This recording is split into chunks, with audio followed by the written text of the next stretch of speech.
আমি ওকে এখন এই মুহূর্তে ডিভোর্স দিতে চাই, আর আমার দেনমোহরের টাকাটা চাই। আপনি কি বলেন? স্যার, আমার তো ইচ্ছে ছিল ওর সঙ্গে সংসার করার, কিন্তু ও যখন চায় না তখন আমিও চাই না জোর করে কাউকে সংসারে রাখি। কারণ মন যেখানে টিকবে না সেখানে জোর করে তো স্যার কিছুই হবে না। স্যার, এই যে দেলমোহরের ওর 2 লক্ষ টাকা আমি নিয়ে আসছি, ওর টাকা স্যার ওকে বুঝিয়ে দিন, ও ওর মতো শান্তিতে থাকবে, আমার যেভাবে জীবন যায় যায়। এই যে আপনার 2 লক্ষ টাকা, আর এই জায়গাতে আপনি একটা সই করুন।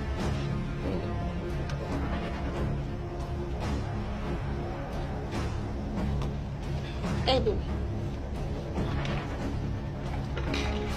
তাহলে আপনি বাসায় চলে যান, আপনার কাগজটা বাসায় পৌঁছা দেব।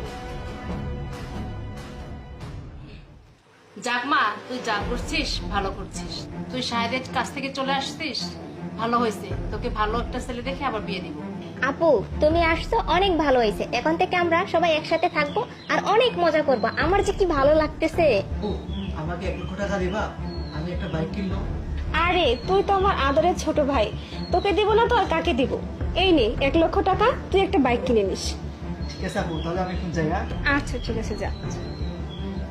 আপু, আমার না অনেক দিনের শখ একটা আইফোন কিনবো, প্লিজ আমাকে কিছু টাকা দাও না আপু। আচ্ছা, কোনো চিন্তা নেই, এই ধর এখানে 1 লক্ষ টাকা আছে, তুই একটা আইফোন কিনে নিস, যা। আমার শিও না আপু। আচ্ছা ঠিক আছে, আচ্ছা আসি। যা। আরে মা, তোর মন এত বড়, তুই তোর ছোট ভাই বোনের জন্য এত কিছু করলি। যা এবার ফ্রেশ হয়ে আয়, আমরা সবাই একসাথে খাবো। আচ্ছা মা, ঠিক আছে। কি রে, তোর ঘর বসা এখনো হয়নি? তোর ছোট বোন কলেজে যাবে, রান্না করবি কখন?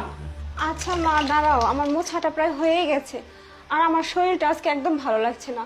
আজকে রান্নাটা না হয় তুমিই করে নাও মা। দেখ, আমার সময় নেই হাতে, আমার অনেক কাজ আছে। তোর তো আর বসে বসে কাজ নেই, বেশি কথা বলিস না। যা যা, তাড়াতাড়ি গিয়ে রান্না কর।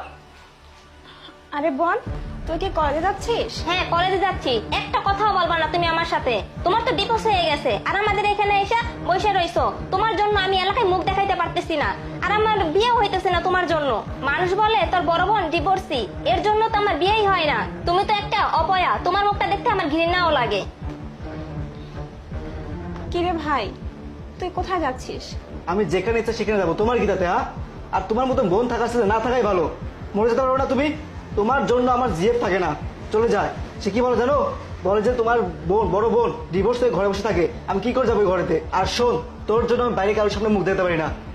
এরকম বোন থাকার চেয়ে না থাকা ভালো।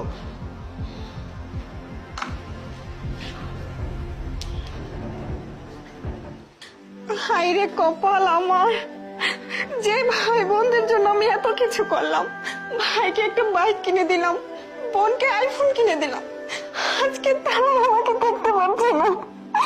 আজকে তারা আমাকে এত বড় বড় কথা শোনাচ্ছে।